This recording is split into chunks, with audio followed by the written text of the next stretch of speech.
সকাল সকাল প্ল্যান্টেশনের সেট আপে দেখতে গিয়ে দেখি যে এই এক বাবু মোড়ে এখানে পড়ে রয়েছে। তোমরা দেখতে পাচ্ছ নাকি জানি না, দেখো এই একটা বড় গাপ্পি পচে গেছে। আপাতত নিচে রাখি, পরে দেখছি কি করা যায়। এছাড়া বাকি সেট আপগুলো ঠিকঠাকই আছে। এখানে একটা দুটো বাচ্চা দিয়েছে গাপ্পিতে, তোমরা ওই দেখো দেখতে পাচ্ছ কিনা, 3-4টে বাচ্চা দিয়েছে। এখানে আরও কিছু গাপ্পি ছিল। কালকে রাত্রিবেলা যখন অ্যাকুয়ারিয়ামটা চেক করি তখন যেই মাছটা আজকে এই যে মরে গেছে না, তখনই হ্যান্ডিক্যাপ হয়ে গেছিলো, যার জন্য আমি সেটাকে আবার তুলে মানে বাকি মাছগুলোকে যাতে ডিস্টার্ব না হয় আমি এই চেম্বারটায় দিয়েছি। দেখো একটা দুটো করে রয়েছে, দুটো ফিমেল আছে। এনেছিলাম না দুটো না 3টে ফিমেল আছে। আমি যখন এনেছিলাম তখন তো 7টা ফিমেল 7টা মেল এনেছিলাম। মেলগুলো এখন একটা মরেনি, আর ফিমেলগুলোর মধ্যে তোমার রিসে হয়েছে। ফিমেলগুলোর মধ্যে 4টে বোধহয় ফিমেল মরে গেল, 3টে রয়েছে লাস্ট। তার মধ্যে দুটো প্রেগনেন্ট আর দুটো নর্মাল, দুটো প্রেগনেন্ট একটা নর্মাল। পেটটা খোলা একদম সামনেরটাই, পেছনে দুটো রোগা হয়ে গেছে, মানে এদের বাচ্চা রিলিজ করা অলরেডি হয়ে গেছে। আর সামনের ফিমেলটা দেখো তোমার একটা সাদা টাইপের কিছুটা বেরিয়ে রয়েছে, পেট খারাপ হয়েছে সম্ভবত। হাট থেকে এই যে কালারিং ফাইটারের ডাব্বাগুলো এনেছিলাম, এখন তো একটাও বেরায়নি। যখন ছিল না তখন রোজ কাস্টমার আসে যে এগুলো নিয়ে আসে, এগুলো নেব। দাম খুবই কম রাখা হয়েছে, তারপরেও কাস্টমার নেই। অ্যাকচুয়ালি এটা অনেক ভেতরের দোকান তো, যার ফলস্বরূপ লিমিটেড প্রাইস কাস্টমার।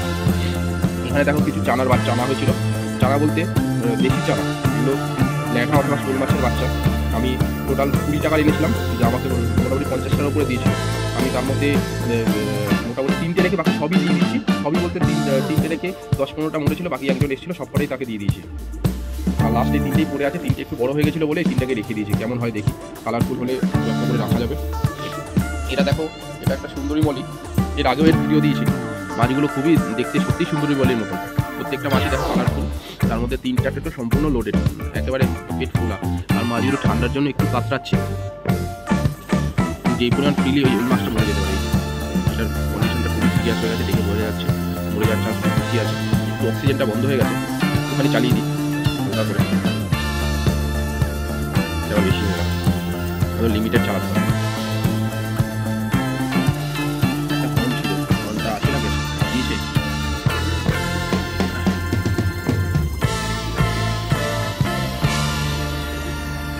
আসছে না, ওই কোনাতেই লুকিয়ে আছে, আসছে না ও।